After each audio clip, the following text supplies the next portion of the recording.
In 2025 and beyond, Saving Country Music will embark on an ambitious dive into why women remain underrepresented in country music. The goal will be to move beyond the vague explanations centered around sexism and drill deeper into systemic challenges women face in finding success in the industry. The goal is to find sustainable solutions to these issues. A common refrain from those who both support and contest the standing of women in country music is that country music is incapable of propelling careers for women by design. This assertion is patently untrue. By any stretch of the imagination, however unfair it might be, women in country music throughout history have continued building successful careers. Hey there, music lovers! If you're into the best country vibes and all things music, don't forget to hit that subscribe button and turn on the notification bell. Take, for example, the commercial pinnacle of the Class of '89, which was marked by men like Garth Brooks, Alan Jackson, Travis Tritt, and Clint Black. During this time of male dominance, women like Reba McEntire, Patti Loveless, Trisha Yearwood, Mary Chapin Carpenter, and even Tanya Tucker were also reaching #1 and maintaining successful careers. More recently, country music proved that it could make a woman leap to the zenith of worldwide attention. That woman is, of course, one of the most recognizable celebrities in the world, Taylor Swift.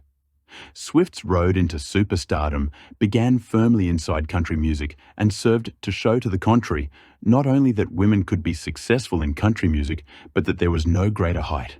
The early work of Taylor Swift used country quite liberally, and this can be told by pieces such as Tim McGraw and Teardrops on My Guitar, including mandolin and steel guitar.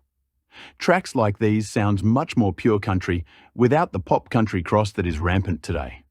But within the genre, Taylor Swift was a force to be reckoned with. In 2009 and 2011, she was CMA named Entertainer of the Year, an honor bestowed upon her because she was country music's most popular active performer at the time. In essence, Swift was the Morgan Wallen of her day. Her 2014 album 1989 made her, technically speaking, a pop star because of Scott Borchetta, CEO of Big Machine Records, who brought her together with pop producer Max Martin. By all means, Swift's transitioning into pop wasn't a spiteful breakup with the country. On her way out the door, she contributed $4 million to the Country Music Hall of Fame and very publicly addressed the changing direction of her artistry. This level of transparency made many fans respect her honesty.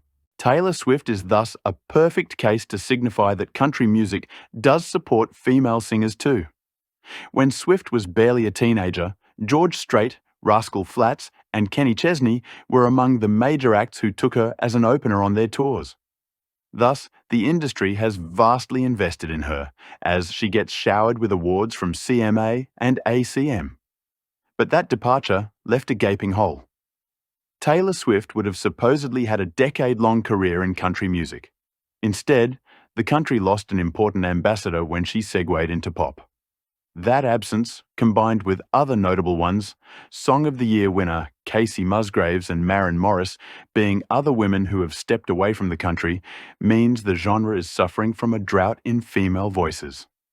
Country music has, since Swift's exit, attained historic lows in female representation. While many reasons explain the trend, the feeling of losing women who have made inroads into the genre has played the main role. Going forward, the industry seems to set its sights on developing women who appear committed to staying inside country music.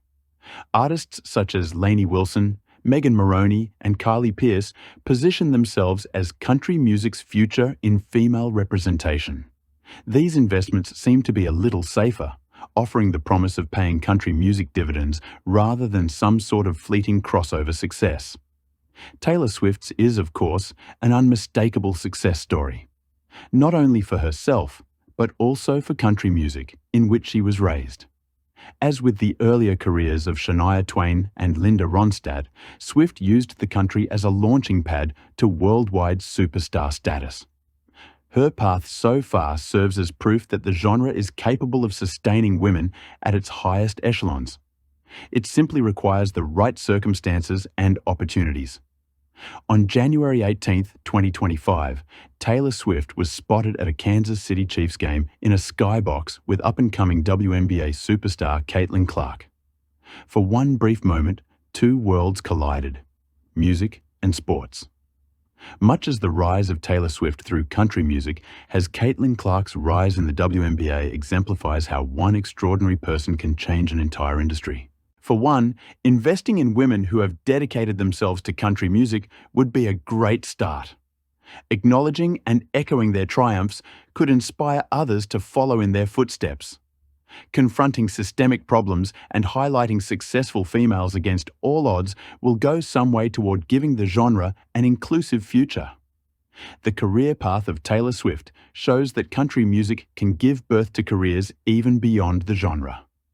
Caitlin Clark's rise shows how one person can modify perceptions and define what's possible. Their two stories, together, remind us that the road ahead won't be easy, but it's worth fighting for.